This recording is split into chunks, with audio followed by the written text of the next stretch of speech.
Okay, hello. Today I'm going to do something a little bit more fun with the video. And we're going to be, again, it's going to be a movie themed video. And I'm going to kind of do a few of these over the coming weeks. Um, New York Times recently released a list of what they thought is the 100 best movies of the 21st century. And obviously they can't cover the full 21st century because it's only 2025.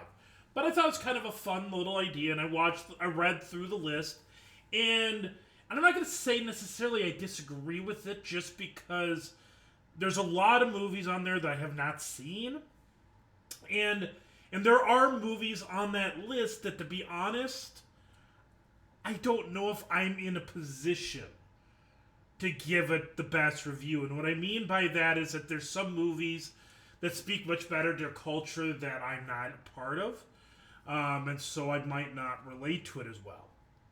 And so what I decided I wanted to do in reaction to this is to create my own list of the 100 favorite movies of all time. And I got to make a little bit of give you a couple rules here as I go through this list. And I'm only going to do 5 per video. But here's kind of the rules. First rule. The movie has to have come out from 2000 to 2024. So that means no movies from 2025. So like even if Superman happens to be a really good movie this weekend, and I'm like, well, this is the most amazing movie in the history of the world, it still won't be on the list because it's 2025, not 2024. Second is I'm only going to allow one movie per series, not to be confused with franchise. And so what I mean by that is, if I were to say one per franchise, that'd mean if I pick Star Wars Rogue One, I couldn't pick Star Wars Force Awakens, for example. And because they're both part of the Star Wars franchise. But they are not part of the same series. Force Awakens is the sequel trilogy. Revenge of the Sith is the prequel trilogy. And then Rogue One is its own little thing. And so, okay, so that's another rule. And finally, keep in mind that this is my favorites, not necessarily the best movies. One of the things of wisdom is to learn that your favorite movie may not necessarily be the best movie. And a lot of times the reason you like a movie has a lot to do with where you are at in life, has to do with your personality, has to do with memories, things like that, okay? And it's actually interesting as I went through this list, I looked at some of the movies that when they originally came out, I absolutely loved. But they didn't make this list, all right? They went much farther down on the list. And so I just bring that up just as a reminder that even though a movie may have been really, really good, I just bring all this stuff up just to remind you is that just because I say it's my favorite movie, that doesn't necessarily mean it's that great. And the other thing, it also accounts for the fact that there are movies I just have not seen. All right? And there's movies that I won't connect to because, again, it's not part of my lived experience. So, all right, with that in mind, here we go. Number 100 of my favorite movies of the 21st century so far. Number 100 is Anchorman, The Legend of Ron Burgundy. So, the 21st century has not exactly been a strong century when it comes to comedy. Now, 2000 to about 2010, there was a whole slew of really good ones. And Anchorman was definitely one of the best ones because it was just good old-fashioned satirical humor. And satire is almost dead. You kind of hope that the new Naked Gun movie will be good, but I'm not. I don't know how to respond to that. But anyways, Anchorman was a movie, had such great jokes. Me and my roommates in college. So talk about lived experience. This came out when I was in college at Concordia University in Wisconsin, and me and my roommates, we were We watched this thing so many times, and we were quoting it, referencing it so many times. It's a kind of a sentimental favorite. All right. Number 99, Monsters, Inc. Note that this will not be the last Pixar movie. And speaking of which, the one before, that's not the last Will Ferrell movie. There's going to be a few appearances for Will Ferrell. And there's going to be quite a few appearances from Pixar. Monsters, Inc. was, like all Pixar movies, they tend to have good humor, and they have good heart. And they have humor, they have heart. That's kind of the defining characteristic of Pixar. It's not as much musical oriented as you get with some of the main Disney movies. It had a good voice cast, and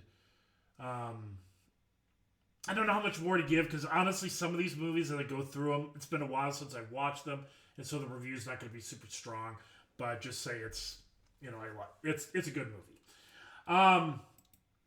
Next up, number 98 of my 98th favorite movie of the 21st century so far is the movie 300, directed by Zack Snyder, starring Gerard Butler. It's a movie that, its historical accuracy could be left up to debate. But honestly, and this is kind of something that Zack Snyder is good at, even though I'm not always a fan of the Snyderverse stuff. I know as soon as this gets put on the internet, I'm going to have people, breaking down the doors and coming after me for saying that.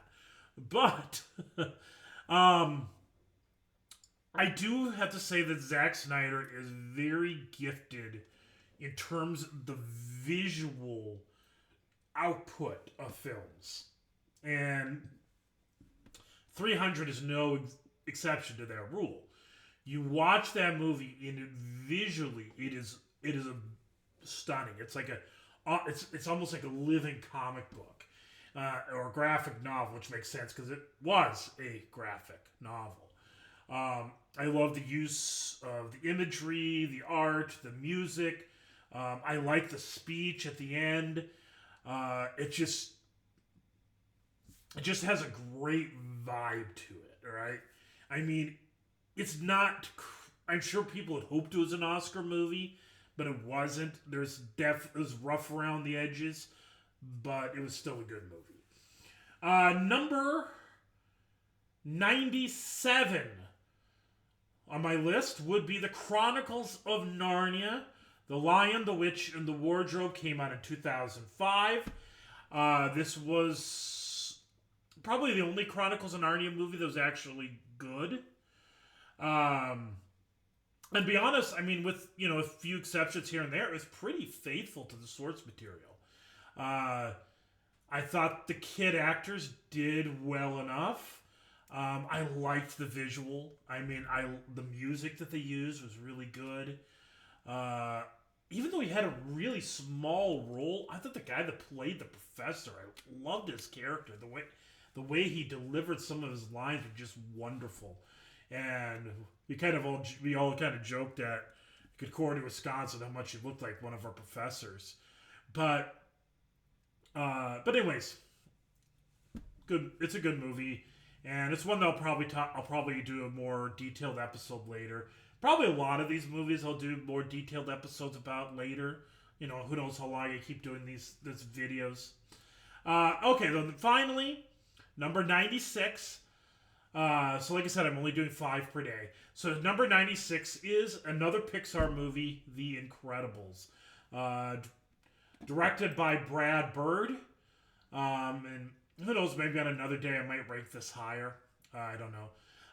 But great Pixar film. I always love I love superhero movies, and I love how this kind of has a Fantastic Four vibe. And honestly, you watch this and you can't help but think that maybe Brad Bird is one of the writers too. The head of story was Mark Andrews. I have to look up a little bit more on him. But anyways, can't help but wonder, would it be great to have Brad Bird work on a Marvel Comics movie? I mean, Incredibles was made by Pixar, and Pixar and Marvel is both owned by Disney.